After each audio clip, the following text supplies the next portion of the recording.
Assalamualaikum warahmatullahi wabarakatuh. Alhamdulillah wassalatu wassalamu ala rasulillah wa ala alihi wa sahbihi wa mawalah. Asyhadu an la ilaha illallah wahdahu la syarikalah wa asyhadu anna Muhammadan abduhu wa rasuluhu la nabiyya ba'dah. Hari ini ada yang spesial Bapak dan Ibu, ayam ikut belajar.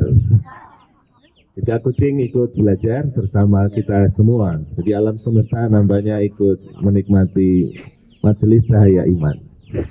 Baik, saya kembali memperkenalkan diri. Saya dapat tugas pagi ini karena dawuh, kalau di pesantren ya, dawuh dari Ustadz Fatur Rahman Kamal. Karena saya santri, maka saya hanya bisa sami'na wa ta'na. Saya dulu santri, kamar saya di situ, yang nomor 2 itu.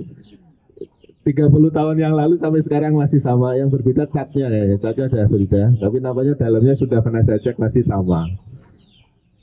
Mudah-mudahan Allah ridhoi karena sudah 30 tahun lebih kamar sebelah tempat saya itu. Sekarang saya tugas di Universitas Islam Indonesia Fakultas Psikologi, jadi saya seorang psikolog. Maka topik hari ini melanjutkan topik yang pertama saya sudah lupa kapan itu. Sama topiknya, kalau saya kesini berarti tombo hati. Tombo hati itu ada 5 ya Bapak Ibu. Karena kita masih terus belajar, saya sanggupnya beraninya masih yang pertama terus, yaitu maca Quran dan memahami maknanya.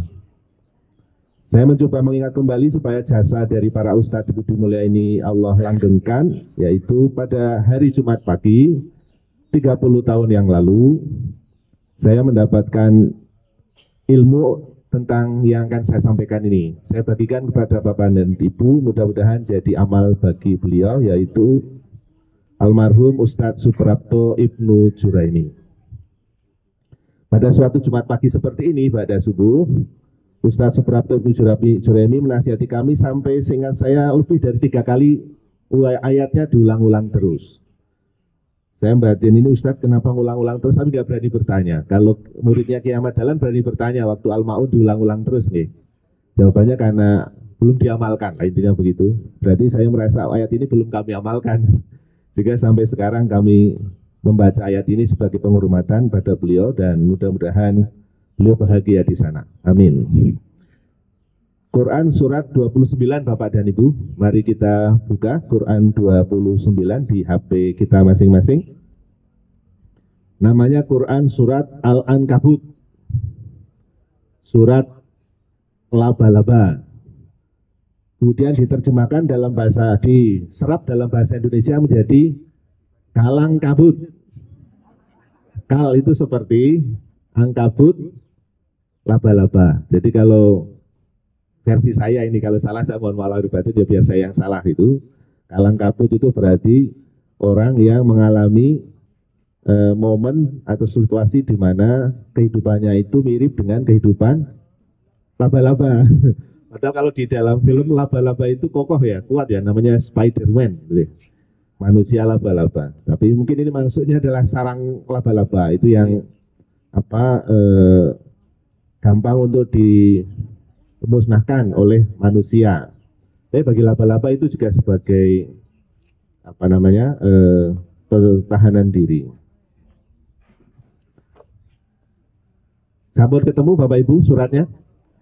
Kita baca ayat 1 sampai dengan ayat 3 nggih. Nah, ini yang orang mengalami ini kal angkabut, nampaknya bukan seperti sarangnya tapi mengalami seperti ayat 1 2 3 ini. Mari kita baca bersama-sama, mudah-mudahan dapat pahala dan Ustadz Suprapto Ibnu Juraimi mengajarkan ini pada kami juga mendapatkan pahala tambahan, nggih. Amin. A'udzu billahi minasy syaithanir rajim. Bismillahirrahmanirrahim. Alif lam mim. Ahasiban nasu ayyudraku ayyaqulu amanna wahum la yuftanun. walaqad fatannal ladzina min qablihim fala ya'lamanna Allahul ladzina shadaqu wala ya'lamannal kadzibin. Shadaqallahul azim.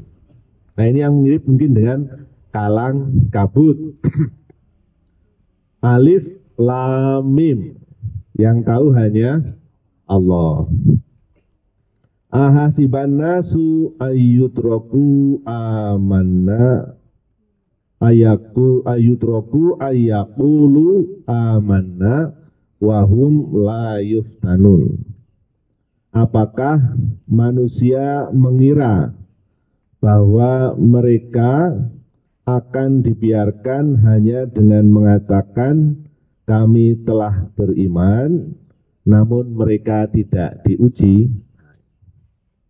Jadi kita sering mengalami perasaan kalang kabut, ya, seperti laba-laba. Karena bukan sering ya, pernah mungkin ya mengalami kalang kabut karena kita itu dalam satu waktu dapat tugas dan masalah yang bareng-bareng harus diatasi. Nah, di sini Allah mengingatkan bahwa kalau manusia telah beriman, kita semua akan dibuat kalang kabut gitu. Akan diberi ujian, diberi masalah sehingga merasa sampai hatinya seperti laba-laba gitu. Kal-ankabut. Kemudian walaqad fatannal ladzina min qablihim. Allah memberitahukan sungguh Allah bersama malaikat dan alam semesta sehingga menjadi kami, ciptaannya Allah itu salah bersama adalah ciptaannya juga manusia ada di situ. Sungguh kami telah menguji orang-orang sebelum mereka. Jadi Allah memberitahukan kalang kabut seperti ini pasti dialami oleh namanya ciptaannya Allah yang namanya manusia sejak Nabi Adam alaihissalam hingga nanti umatnya Nabi Muhammad di hari kiamat. Jadi kita pasti akan mengalami ujian sampai hari kita merasa kalang kabut gitu nggih. Untuk apa? Agar Allah bisa mengetahui wala ya'lamannallahu ladzina shadaqu wala ya'lamannal kazibin wala ya'lamannal kazibin. Agar Allah mengetahui siapa yang Allah uji itu, kemudian Allah itu melihat orang itu benar imannya atau belum benar imannya, masih dusta. Masih dusta itu mengatakan beriman, tetapi ketika diuji kemudian kok Allah tidak ada lagi pertolongannya pada saya. Namanya berdusta. Kemudian ada surat yang diulang-ulang, namanya Ar-Rahman, ayatnya diulang-ulang, fabi ayyi ala rabbikuma tukadziban. Maka karunia Allah mana lagi yang akan kamu dustakan? Karena kita sering mendustakan karunia yang lain. Mungkin kita mengalaminya hanya hari ini, padahal hari-hari yang sebelumnya enak-enak saja, kira-kira begitu. Ayat ini diulang-ulang dari Ustadz Prapto pada kami, karena kami dianggap oleh Ustadz itu santri kelainan. Waktu itu, santri kelainan itu begini Bapak Ibu. Kalau Bapak Ibu kan ya, itu umumnya seperti ini. Sebelum kita mulai, Bapak Ibu sudah hadir. Kemudian kita bisa bersama. Ya hanya sebagian kecil yang hadir lebih akhir karena memang jauh atau karena kesulitan di dalam yang ngantar biasanya gitu ya. Kalau para santri kan tinggalnya di sini Bapak Ibu. Santri tinggalnya di sini.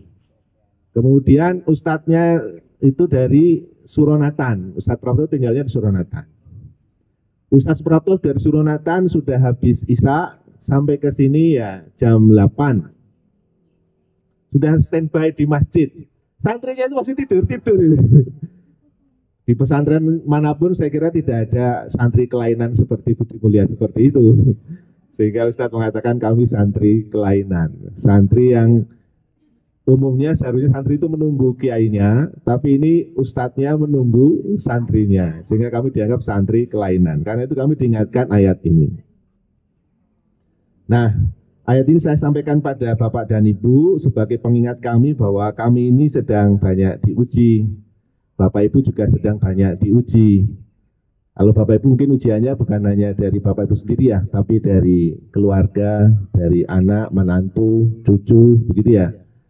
Itu menjadi ujian bagi kita semua, tapi Allah memberikan pemberitahuan bahwa ujian ini juga telah diberikan pada orang tua kita, pada kakek nenek kita yang jauh lebih berat. Minimal sekarang kita jadi merasakan apa yang dialami oleh ayah ibu kita dan kakek nenek kita melalui anak cucu kita. Dulu kita yang jadi anak cucunya kan.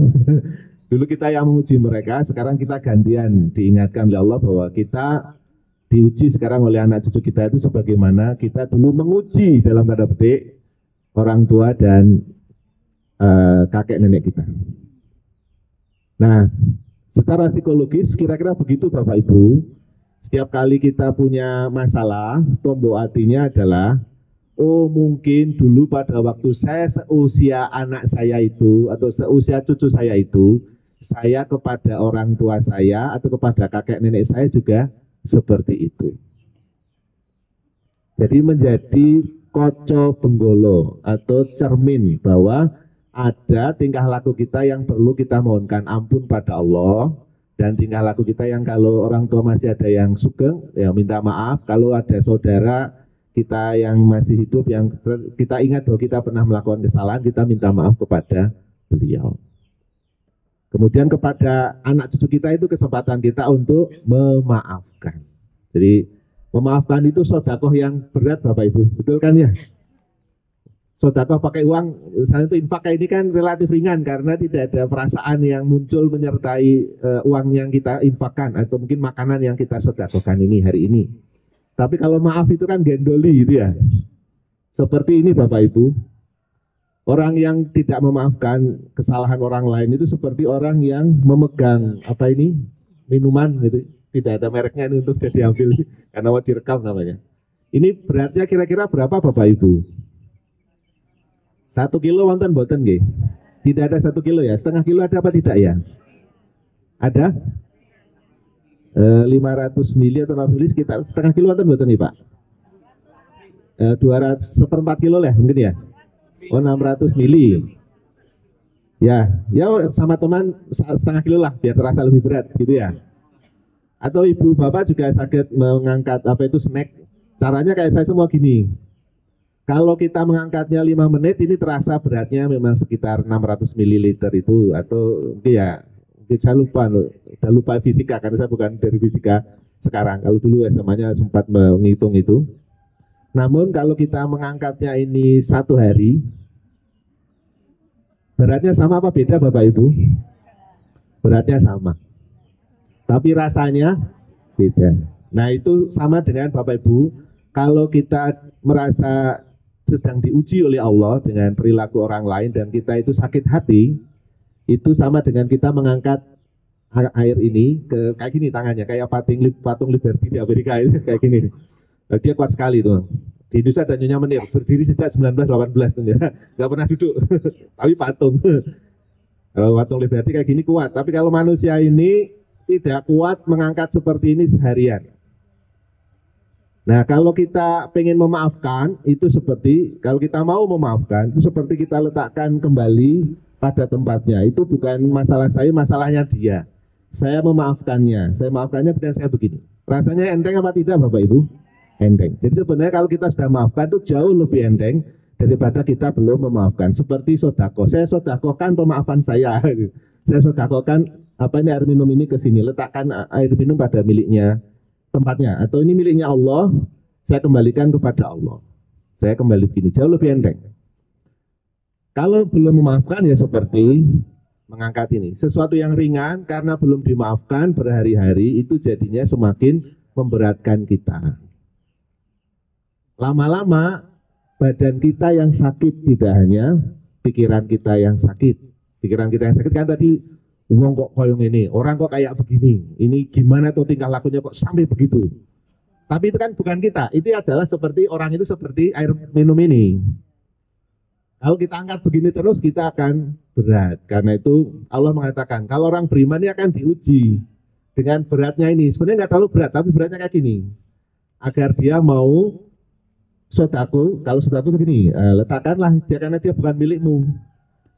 Orang yang menyalahi bapak itu bukan miliknya bapak ibu ya. Bahkan itu akhirnya anak, cucu, bukan miliknya bapak ibu kan. Kalau miliknya bapak ibu, coba buat dia tidak pernah mati. Biar tetap hidup, biar bapak ibu bisa melihatnya hidup terus. Nggak bisa, kita semua akan tetap mati atas izinnya Allah. Ada yang minta Allah. Jadi itu miliknya Allah, bukan miliknya kita. Karena miliknya Allah, serahkan dia pada tempatnya. Biarlah orang itu kita nonton saja. Paling enak itu kita nonton saja tingkah lakunya, cukup kita maafkan. Ngerti nggih Bapak Ibu? Sekarang latihan. Latihannya sama, orang psikologi sukanya memang membuat latihan.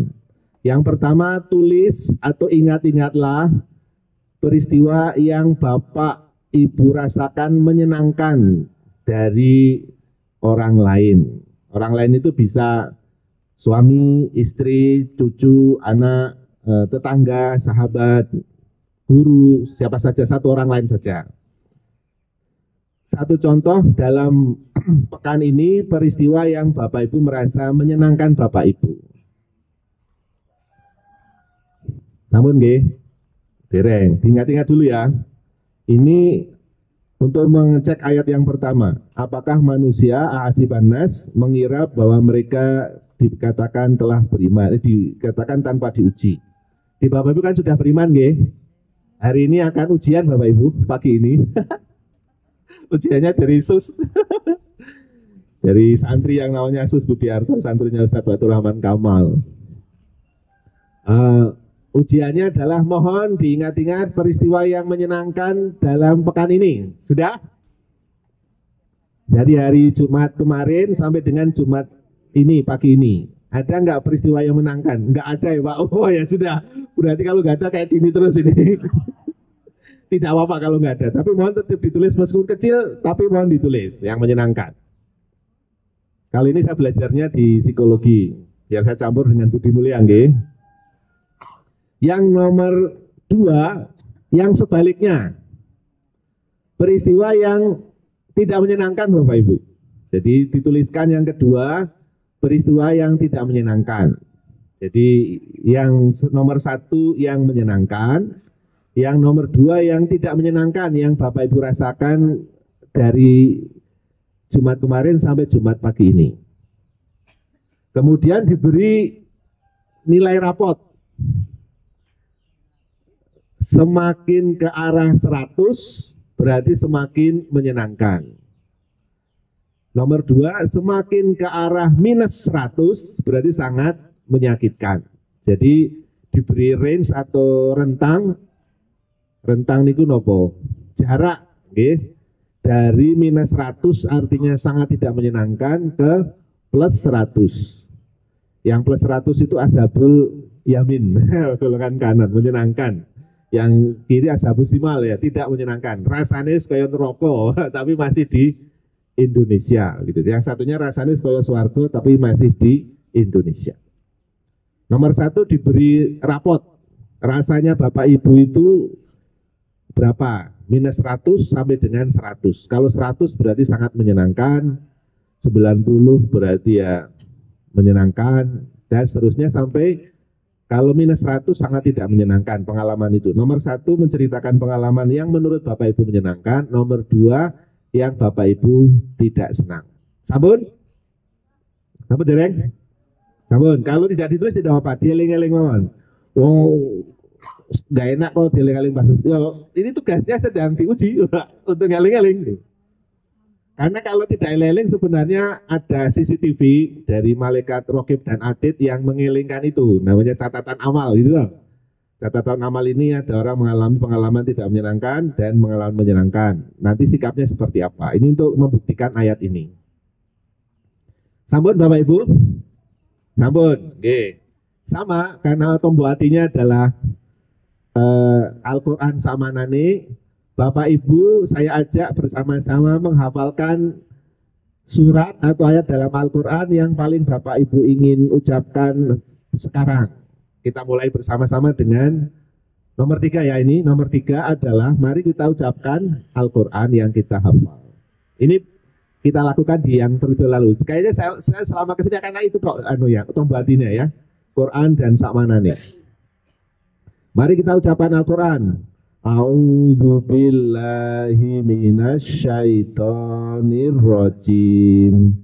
Bismillahirrahmanirrahim. Monggo Bapak Ibu menghafalkan Quran masing-masing. Saya juga. Hari ini saya menghafalkannya paling enak. Alhamdulillahirabbil alamin. Ar-Rahmanir-Rahim. Maliki yaumiddin. Iyyaka na'budu wa iyyaka nasta'in. Ihdinas siratal mustaqim. Siratal ladzina an'amta 'alaihim ghairil maghdubi 'alaihim waladdallin. Amin. Itu saya.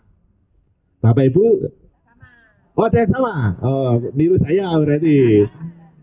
Boleh beda loh, boleh beda.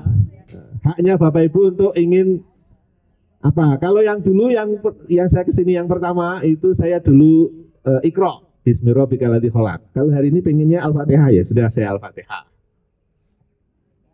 Bapak Ibu, nah berikutnya adalah mohon ditulis surat apa ayat berapa itu yang dihafalkan Bapak Ibu masing-masing.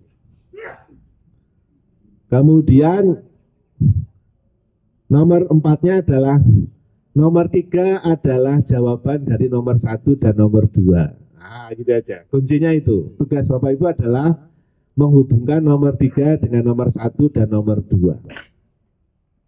Itu tombol hatinya. Tombol hatinya Bapak Ibu hari ini adalah nomor 3. Nomor 3 itu untuk mengatasi nomor 1 dan nomor 2. Nomor 1 dan nomor 2 itu meskipun dirasakan berbeda, tapi di mata Allah sebenarnya sama. Itu maksudnya. Itu tadi ahasiban nasu ayyutraku ayyakulu amanna wahum la yuftanun. Apakah kamu mengira kalau kamu sudah beriman, yuk kami uji hanya dengan yang nomor 1 saja? Tidak, kamu juga harus Allah uji dengan yang nomor 2. Kira-kira begitu bisa dipahami? Jawabannya nomor 3. Nah kemudian Allah memberitahukan, kenapa jawabannya nomor 3? Karena untuk membuktikan apakah Bapak Ibu itu imannya benar, percaya sama hafalannya itu, atau enggak masuk, enggak ada hubungannya, masih dusta. Wah ini kenceng nih, keras. Jadi Bapak Ibu Allah karuniakan dari Allah langsung ilmunya. Ilmu untuk mengatasi masalah yang menyenangkan maupun menyakitkan itu lewat hafalannya Bapak Ibu itu. Kalau sudah begini sebenarnya Bapak Ibu nggak harus ketemu psikolog, gitu, nggak harus ketemu ustadz konsultasi langsung dengan hafalannya. Tetapi Bapak Ibu perlu ketemu Ustadz Fatur untuk menanyakan, mengkonfirmasi, Ustadz ini tafsirnya sebenarnya seperti apa tidak? Mungkin tidak, tetapi untuk Bapak Ibu, Ustadz Fatur beritahukan, semua ayat yang kamu hafalkan, semua ayat yang kamu baca itu untukmu. Ustadz Fatur beritahukan kepada kami, santri, oh enggak. Ini untukmu, karena kami nggak belum ngamalkan, diamalkan terus, dihafalkan lagi. Masih menolak atau mau menerima. Sebenarnya di mata Allah pengalaman menyakitkan dan menyenangkan itu sama. Sama apa? Sama-sama itu ujian keimanan tadi. Makanya udah Nabi bersabda, sungguh menakjubkan orang beriman itu. Kalau Allah mengujinya dengan kesenangan, dia bersyukur. Dengan nomor 2 tadi ya, dengan peristiwa yang menyenangkan dia bersyukur, dan rasa syukur itu menjadi kebaikan baginya. Di lain pihak Allah mengujinya dengan kesulitan, dia pun bersabar. Dan dia bersabar atas permasalahan yang dihadapinya, kemudian kesabaran itu baik juga baginya. Kalau di Quran surat Al-Fajr, nah Al-Fajr ya, Allah berfirman, A'udzubillahi minasyaitonirrajim, Bismillahirrahmanirrahim. Fa'amal insanu idza mabtalahu rabbuhu fa'akramahu wa na'amahu fayaqulu Robbi akroman. Manusia itu suatu ketika diuji oleh Allah. Habis diuji, kemudian ditambahi karunia-Nya menyenangkan, dianggap menyenangkan. Kemudian yang kedua diberi tambahan karunia yang menyenangkan, dimuliakan dia namanya, kemudian tambah sugih, tambah terkenal, tambah mampu mengatasi masalah. Terus dia merasa Allah sedang memuliakan. Wa amma idza mabtalahu faqadara alai rizqahu fayaqulu rabbi ahanan. Namun ketika dia diuji kemudian dikurangi rizkinya oleh Allah, kesehatan, kemampuan dan seterusnya, dia merasa Allah menghinakan. Kalah, enggak begitu kata Allah. Enggak begitu, dua-duanya Allah sayangi. Jadi nomor satu maupun nomor dua itu wujud kasih sayang Allah kepada kita. Hanya rasanya satu manis, yang dua pahit. Seperti madu ya, ada yang manis itu untuk menjaga kesehatan, tapi di antara bapak dan ibu sekarang ada yang mengkonsumsi madu pahit kan ya, karena itu untuk pengobatan. Padahal namanya madu gitu kan. Madu pun ada dua jenisnya, sama manusia itu ada dua pengalamannya. Nah sekarang saya butuh testimoni. Jam berapa sekarang? Siapa di antara bapak dan ibu yang ingin bapak ibu dengarkan ceritanya? Siapa? Kalau enggak saya akan nanya santri. Santri ingin dapat dengar cerita dari siapa, San? Dari Ustadz. Oh, jangan saya. Orang saya butuh dari para hadirin ini yang kamu dekat siapa di antara beliau-beliau ini? Masih belum terlalu dekat. Wah, ini tugas untuk dekatan ya. Iya. Bapak Ibu ada yang berkenan untuk berbagi? Wah, nggak ada ya? Saya harus menunjuk orang yang saya kenal. Pak Joko, kamu betul nih Pak Joko. Pak RW saya. Oh, Pak Joko di belakang. Pak Joko berkenan berbagi cerita nggak Pak Joko? Oh, nggak apa-apa ya, Mas. Mikrofonnya. Berarti Pak Joko ini dulu adalah pemimpin saya di Perujaan. Saya itu sekretaris RT 2, beliau ketua LPMK kalau salah. Iya Pak Joko ya. Pak Joko mohon berkenan berbagi Pak Joko. Waalaikumsalam warahmatullahi wabarakatuh. Ya terima kasih sekali Pak Jus. Memang betul saya memang sudah berjalan, mungkin sudah lalu. Kemudian kajian di sini itu juga sudah lama sekali ya. Kemudian sampai sekarang itu kadang-kadang di belakang. Nah, kemudian yang saya ingat, yang apa tuh? Yang menyenangkan. Tidak saya ingat. Itu setelah ada ya gini, itu kan dulu saya juga sering mencatat. Kemudian saya sering buka kembali, saya baca-baca jadinya bisa ingat. Nah sekarang karena tangan saya sudah apa ya, nggak bisa untuk nulis, sehingga sudah lupa lagi. Oh iya. Karena memang sadar. Itulah mungkin. Itu aja. Oke. Assalamualaikum warahmatullahi wabarakatuh. Waalaikumsalam. Tadi ayatnya apa Pak? Ayatnya kan harus dihafalkan. Ayatnya sudah yang waktu itu juga saya juga sering. Yang hari ini Bapak menghafalkan ayat apa Pak Joko? Tadi inna atau anak. Oh inang atau inang. Sorry robika wan hari itu aja yang saya seperti beberapa minggu yang lalu seperti itu. Alhamdulillah, makasih Pak Joko. Tepuk tangan dulu untuk Pak Joko berkenan bercerita. Jadi Pak Joko sudah mengalami momen di mana hari ini itu mengingat sesuatu, besoknya lupa. Ini paling enak untuk manusia kan? Karena nggak mungkin mengingat tingkah laku yang menyakitkan itu. Wis lali kabeh. Itu yang disebut dengan inna a'toina kal kausar. Sungguhnya Allah telah memberikan nikmat kepada Pak Joko karena yang sangat banyak, yaitu pernah mengingat banyak hal, sekarang dikurangi lalu menjadi mengingat sedikit saja. Supaya apa? Supaya tidak banyak menggalih. Kalau kita masih ingat banyak hal itu kan malah menggalih. Namanya kalau sekarang istilahnya overthinking. Anak-anak sekarang itu namanya overthinking. Kebanyakan menggalih atau kebanyakan memikirkan sesuatu yang sebenarnya sudah tidak seharusnya dipikir, seharusnya sudah dilupakan. Akibatnya apa? Tidak bisa tidur dengan nyenyak. Betul nggak Bapak Ibu? Di antara kita ini ada yang berarti kalau kayak Pak Joko sarenya gampel ya Pak? Mudah sekali kan? Oh susah sekali? Mudah sekali. Iya betul. Jadi kalau dimanapun kapanpun bisa langsung sare. Kenapa? Karena sudah lupakan semua hal termasuk yang menyakitkan. Memang juga yang menyenangkan sih. Sehingga hidupnya itu menjadi sangat sederhana, yaitu mengingat yang kita alami hari ini, kemudian bersyukur pada Allah, terus begitu sehingga mudah tidur. Namun ada orang yang seusia Pak Joko itu yang kalau mau sehari susah sekali nggih. Kalau ada kadang-kadang harus ke dokter untuk minta obat supaya mudah tidur. Kenapa? Nah ini biasanya.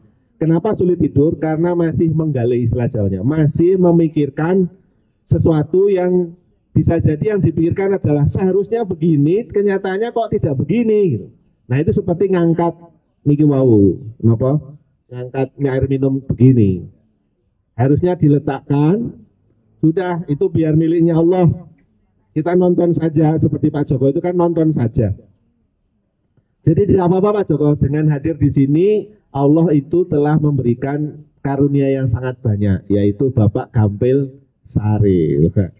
Kalau gampang tidur itu artinya kita nanti insya Allah akan bahagia juga tidur di alam berikutnya kan ya, karena kita pengennya bahagia juga di alam tidur. Masa di alam sana kita masih terjaga terus, pengennya ya kita santai seperti sekarang di dunia. Jadi Pak Joko sudah icip-icip swarga tapi di alam dunia. Amin, alhamdulillah. Ya betul, jadi tidak apa-apa Pak Joko, jadi tidak harus selalu ditulis, karena kalau tulis itu memang kerja dari otak yang bagian neokorteks. Hanya kalau Pak Joko misalnya mau sekali-kali merasakan, dicoba saja Pak, nulis saja. Nulis itu nanti untuk membantu menghubungkan kembali saraf-saraf yang perlu ditulis. Tapi saya juga jarang menulis sekarang, saya banyak ngetik. Pakai laptop sama HP ya. Pak Joko masih sering nitik di HP. Kadang-kadang aja ya. Oh iya. Paling tidak bagian jari jemari ini ada yang digerak-gerakkan. Kalau tidak nulis ya di di bagian tab-tab ini. Jadi kadang-kadang ngetik-ngetik di HP masih ada gunanya untuk seusia Bapak dan Ibu agar jari ini bergerak.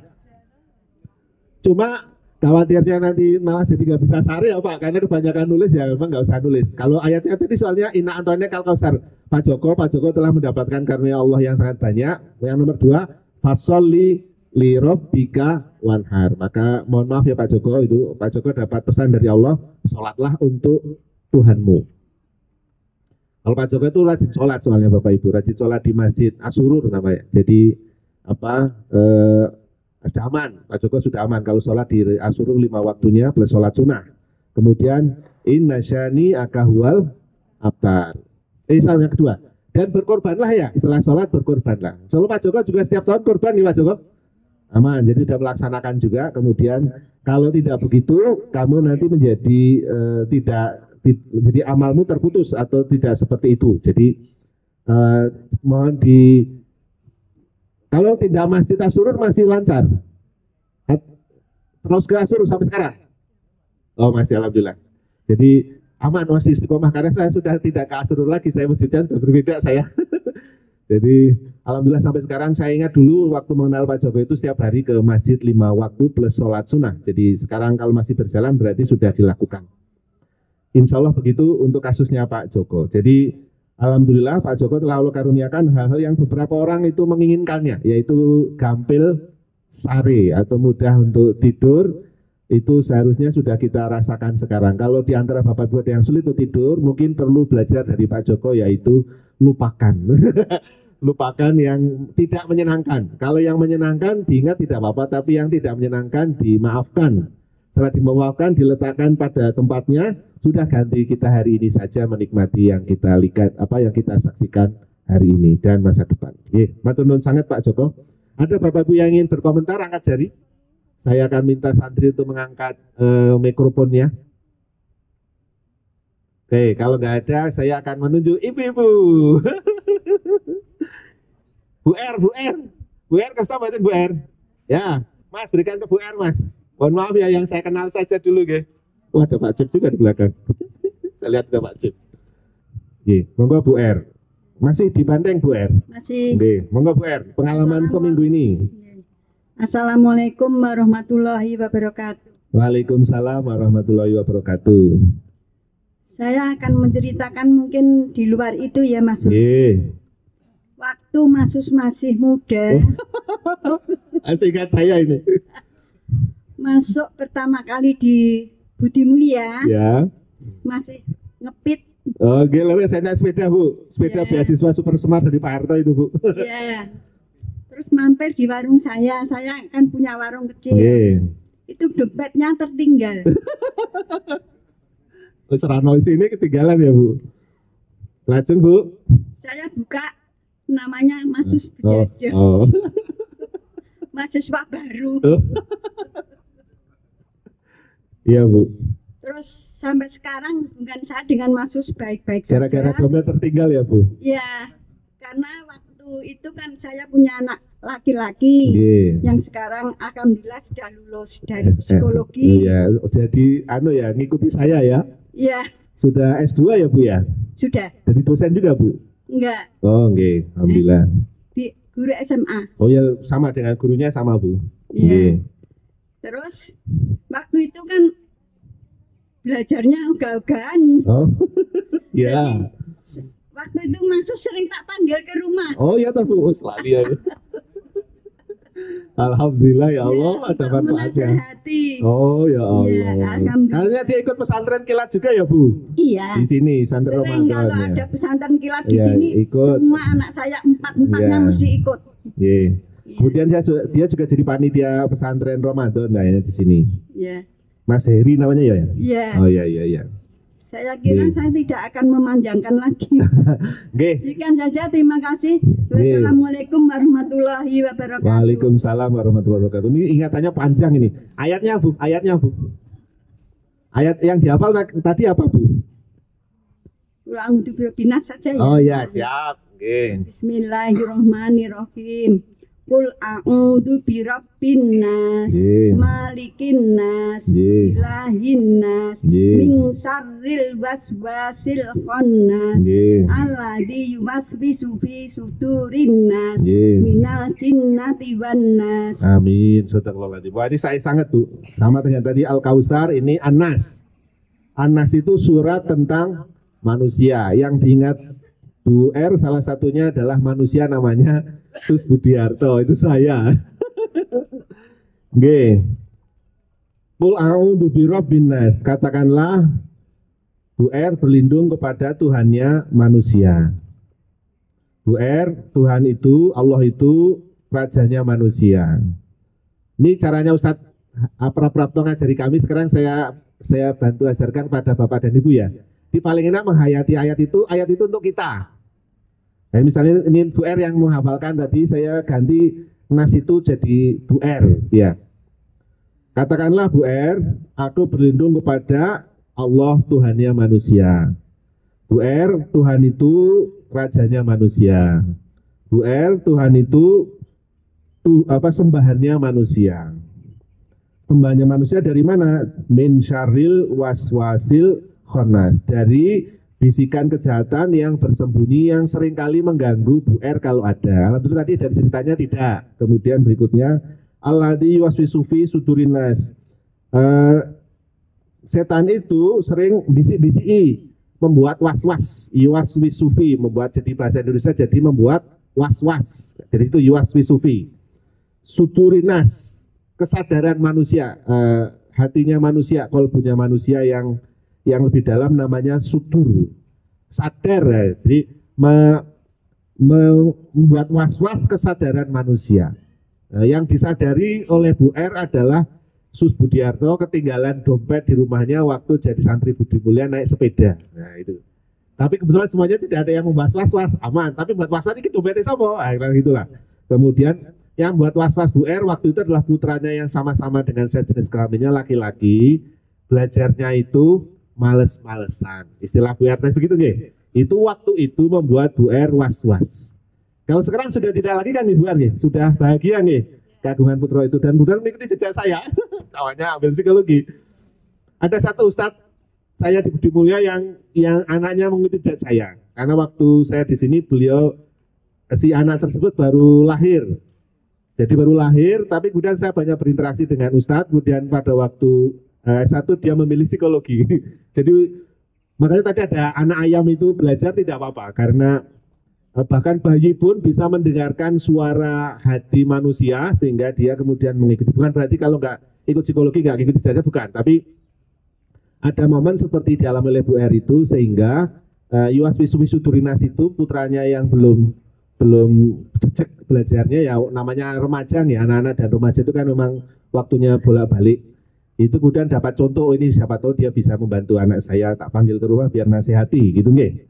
Kemudian minal Yuas Wisudurinas minal jin nanti wanas. Jadi yang mengganggu putranya Bu R waktu itu tidak hanya jin yang menjadi setan membisiki kesadaran, tapi juga teman-teman belajarnya, teman-teman sekolahnya, teman-teman bermainnya.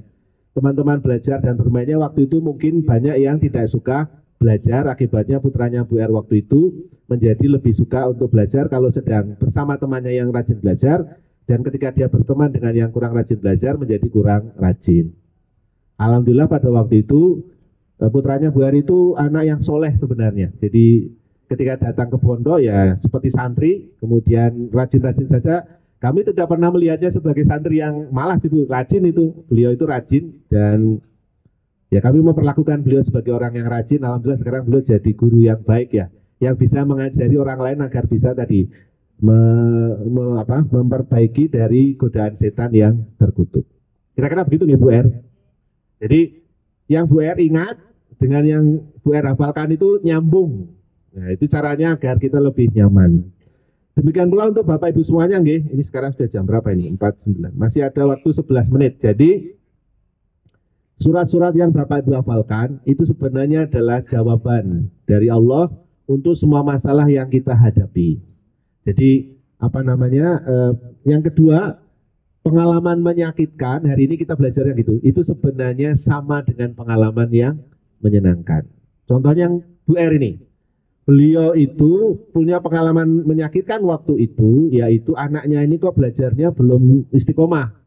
Kadang-kala rajin, kadang-kala tidak rajin. Alhamdulillah Allah karuniakan solusi, salah satunya dengan saya diminta naik sepeda kelelahan, ada yang belum saya dapatkan untuk tinggal di pondok, harus belanja. Belanjanya di warungnya Bu R.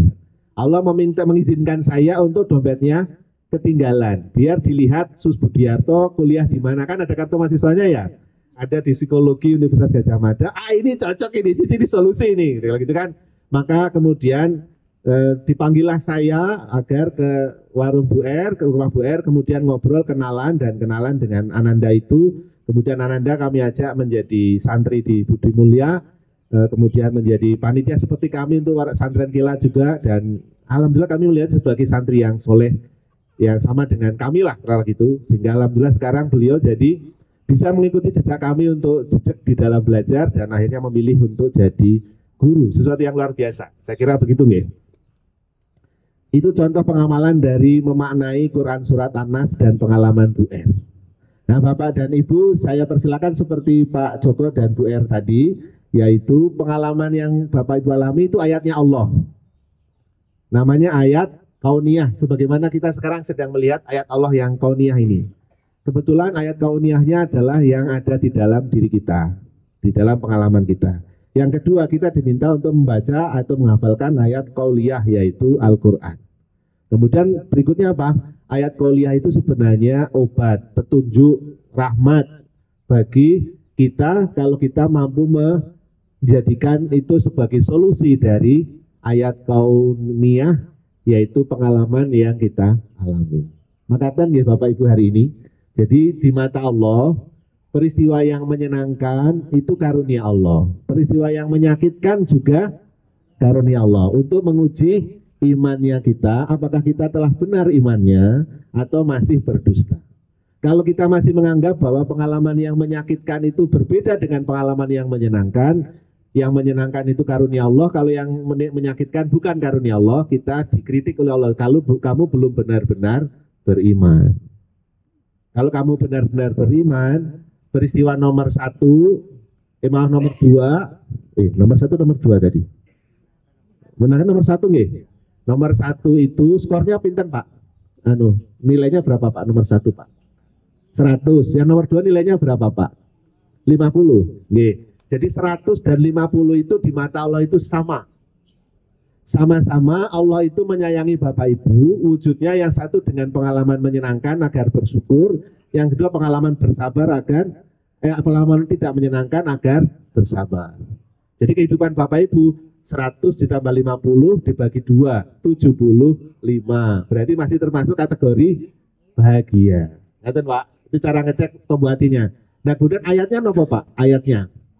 Ayatnya Bapak tadi menghafalkan apa Pak? Suratnya.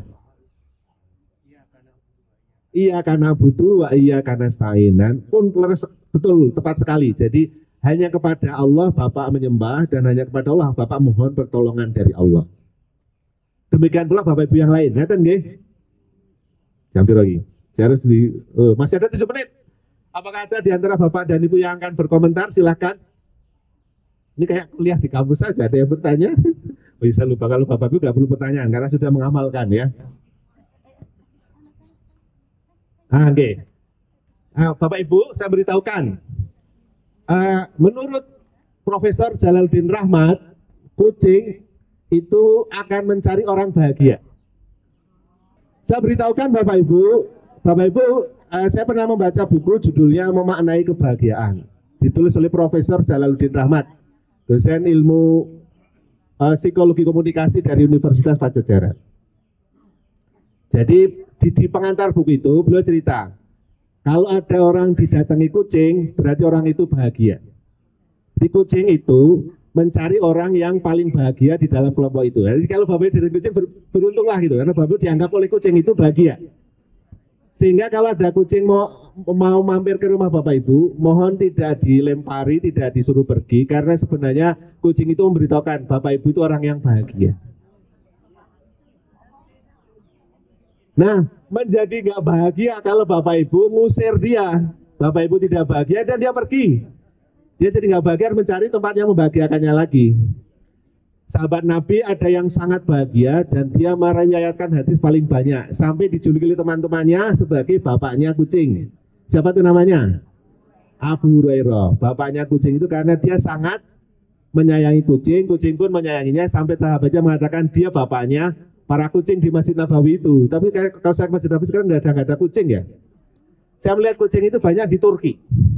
Kalau di Turki itu di Masjid Hagia Sophia, Masjid Biru itu ada tempat khusus untuk kucing. Bahkan kucing yang ada di tempat mimbar untuk untuk khutbah itu di bawahnya itu ada kucingnya. Cuma bedanya kucing di sana nggak nelek sembarangan. Ada nelek tempatnya, tempat neleknya ada, tempat makannya ada. Berarti orang Turki lebih bahagia daripada menurut saya orang Madinah.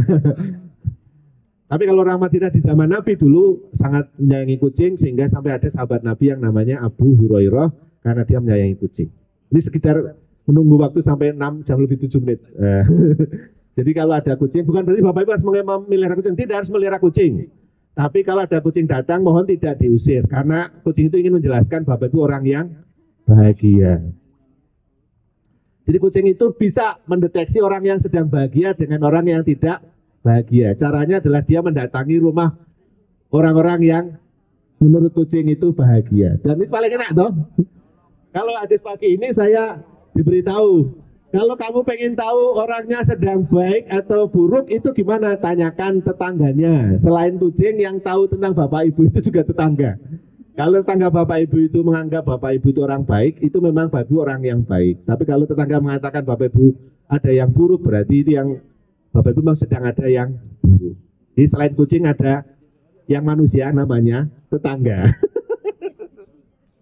Saya bersyukur gak ada Bu R, tetangga saya melihat saya orang baik. Alhamdulillah, makasih Bu R. Oke, nah kemudian saya lanjutkan masih ada 3 menit. Pak Jalaluddin Rahmat juga mengatakan bahwa setiap hari kita diminta untuk berbahagia melalui sholat. Yaitu ada panggilan setelah Allahu Akbar, asyhadu alla ilaha illallah wa asyhadu anna Muhammadar Rasulullah adalah hayya 'alas shalah. Ayo kita sholat. Yang kedua, hayya 'alal falah. Hayya 'alal falah itu tidak hanya menang, tapi juga berarti bahagia. Jadi kalau kita pengen bahagia, ya sholat. Kapan sholatnya? Ya setelah mendengar ajakan itu.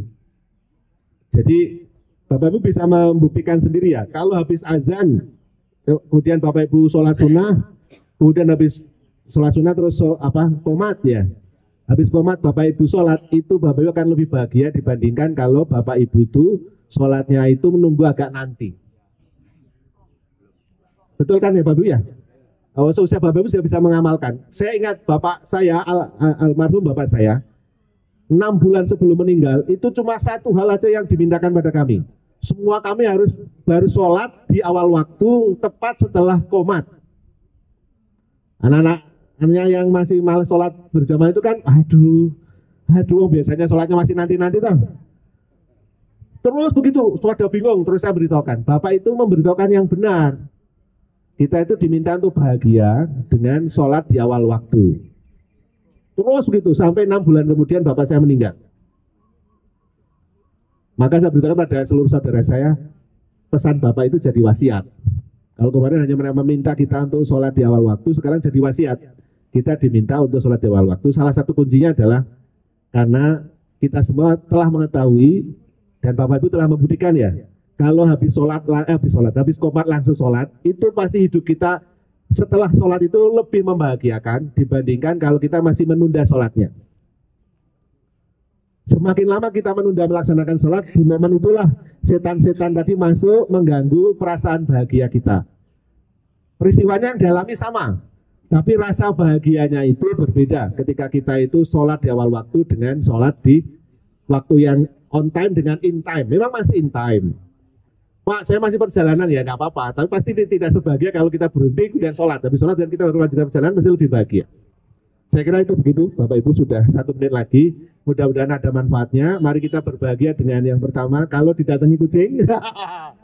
Yang kedua, kalau tetangga kita mengatakan kita orang yang baik. Yang ketiga, kalau kita sholatnya setelah mendengar qomat langsung bisa sholat. Mudah-mudahan kita bisa menjalani sehingga kita bisa menjadi lebih bahagia. Subhanakallahumma wa bihamdika asyhadu an la ilaha illa anta astaghfiruka wa atubu ilaik. Kalau ada benarnya dari Allah, mari kita jalani dengan bahagia ya Bapak Ibu. Kalau ada yang salah itu dari saya. Saya mohon maaf lahir dan batin, mohon dimaafkan. Assalamualaikum warahmatullahi wabarakatuh.